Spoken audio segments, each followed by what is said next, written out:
అందరికీ నమస్కారం. మనందరికి తెలిసిందే, నిన్న చాలా దారుణమైన మర్డర్ మన గాజువాక ప్రాంతంలో జరిగింది. ఇందులో మౌనిక అని చెప్పేసి 30 సంవత్సరాల అమ్మాయి, ఆ అమ్మాయిని మరి ఇండియన్ నేవీలో పనిచేసి చింతాడ రవీంద్ర అన్న అతను దారుణంగా నరికి చంపారు. దానికి నేపథ్యం ఏంటంటే, వీళ్ళకి 2021 నుంచి ఈ అమ్మాయికి ఈ రవీంద్రకి పరిచయం ఉంది. ఈ రవీంద్ర కావాలనే ఉద్దేశంతోనే డేటింగ్ యాప్ ద్వారా ఈ అమ్మాయిని పరిచయం చేసుకున్నారు. పరిచయం చేసుకుని 2021 నుంచి కూడా ఈ రిలేషన్షిప్ కంటిన్యూ అవుతా ఉంది. 2024 ఇతనికి పెళ్లి అయింది. పెళ్లి అయినప్పటికీ కూడా ఈ అమ్మాయితో మరి రిలేషన్షిప్ కంటిన్యూ చేశారు. మరి ఈ మధ్య ఆవిడ అతని వైఫ్ ప్రెగ్నెంట్ అవడం వలన డెలివరీ కోసంగా పుట్టింటికి వెళ్ళింది. ఆ నేపథ్యంలో ఇంకా అతను అమ్మాయిని పిలిపించుకోవడం, ఒక రిలేషన్ కంటిన్యూ చేయడం జరిగింది. అయితే వీళ్ళిద్దరి మధ్య చిన్న గొడవలు స్టార్ట్ అయినాయి.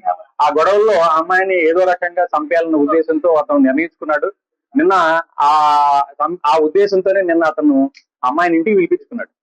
అవి మన ఎల్వి నగర్ లో, గాజువాక ఎల్వి నగర్ లో కీర్తి ఎన్క్లేవ్ ఫ్లాట్ నంబర్ 102 దాంట్లో ఇతను ఉంటాడు. అతను ఒంటరిగా ఉంటున్నాడు ఇప్పుడు ప్రెసిడెంట్.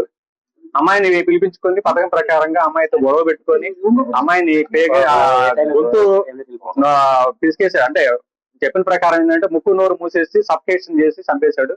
చంపేసిన తర్వాత అతను ఈ డెడ్ బాడీని ఏ విధంగా డిస్పోజ్ చేయాలో అర్థం కాక దాన్ని కావాలనే ఉద్దేశంతో అతను ఒక కత్తి తీసుకొని ఆ బాడీని 3 ముక్కలు చేశాడు అనమాట. గొంతు, తల, చేతులు, మొండి అన్ని కూడా సెపరేట్ చేశాడు. సెపరేట్ చేసేసి కాళ్ళన్నీ కూడాను ఒక సూట్ కేసులో ప్యాక్ చేశాడు.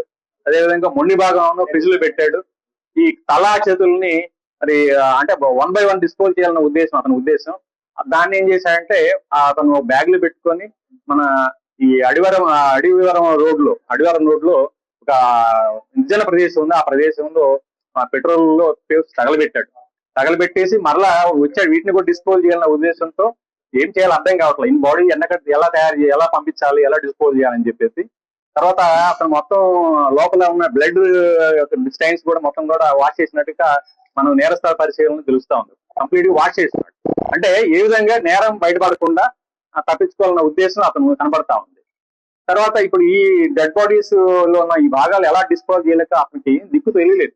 ఏం చేయాలో అర్థం కాక అతను పోలీస్ స్టేషన్ కి వచ్చి సరెండర్ అవ్వడంగా తెలుస్తా ఉంది. అయితే ఈ విషయం తెలుసుకున్నది తల్లిదండ్రులు ఈ రోజు పోలీస్ స్టేషన్ కి వచ్చి వాళ్ళ మౌనిక తల్లిదండ్రులు వేణుగోపాల్, వాళ్ళ ఫాదర్ పేరు, ఆయన వచ్చి కంప్లైంట్ ఇవ్వడం జరిగింది. ఈ ఫాదర్ వచ్చేసి ఈ మన చిన్న కాంట్రాక్ట్ టీచర్ గా పనిచేస్తారండి పెందుర్తిలో. అందరూ కూడా టీచర్ ఫ్యామిలీ అనమాట. మదర్ ఫ్యామిలీ టీచర్ పనిచేస్తాడు. అయితే ఈ అమ్మాయి డిసీజ్డ్ ఈ మౌనిక ఈ ఇంటర్ వరకు చదువుకుంది. పంజాబ్ నేషనల్ బ్యాంక్ లో ఏదో ఆఫీస్ సబార్డినేట్ గా పనిచేస్తుంది. అంటే కాంట్రాక్ట్ బేసిస్ టెంపరీగా పనిచేస్తూ తర్వాత అప్పుడప్పుడు ఖాళీ సమయంలో ఈవిడ ఈ మ్యారేజ్ ఈవెంట్ కూడా అటెండ్ అవుతా ఉంటుంది అనమాట. అయితే ఈ కేసు నమోదు చేస్తున్నారు. కేసు మన మర్డర్ కేసు కింద. అదే విధంగా ఈ ఎవిడెన్స్ ను తారుమారు చేయడం కోసం, అంటే కనపడకుండా మాయం చేయడం కోసంగా అతను ప్రయత్నించినట్టుగా ఆ మర్డర్ కేసుతో పాటుగా 201 ఐపీసీ అంటారండి. ఆ కేసు కింద కూడా కేసు నమోదు చేయడం అయింది. దర్యాప్తు స్టార్ట్ చేయడం అయింది. సిఐ గాజువాక ఈ కేసు దర్యాప్తు చేస్తా ఉన్నారు. అయితే ఈ కేసులో ఈ ముద్దాయికి కఠిన శిక్ష పడే విధంగా అన్ని రకాలుగా సైంటిఫిక్ ఇన్వెస్టిగేషన్ చేయడం జరిగింది. టెక్నికల్ ఎవిడెన్స్ కూడా దీంట్లో మేము అన్ని రకాలుగా వాడుతా ఉన్నాం. ఇతనికి ఎట్టి పరిస్థితుల్లో మంచి గట్టిగా శిక్ష పడాలన్న ఉద్దేశంతో దానిలో భాగంగానే ఈ రోజు ఆర్ఎఫ్ఎస్ఎల్ టీమ్స్, క్లూస్ టీమ్స్ కూడా ఈ రోజు పోలీస్ స్టేషన్ నుంచి రావడం జరిగింది. సీన్ ఆఫ్ అఫెన్స్, అదేవిధంగా ఎక్కడైతే ఈ బాడీని డిస్పోజ్ చేయడం ప్రయత్నం చేశాడో, ఎక్కడైతే ఈ తల మొండాన్ని కూడా అక్కడ ఆ చేతులను తగలబెట్టారో ఆ ప్రదేశం కూడా విజిట్ చేయడం జరిగింది. ఇవన్నీ కూడా సీజ్ చేసి మన పోస్ట్ మార్టం నిమిత్తం KGH కి పంపించడం జరిగింది.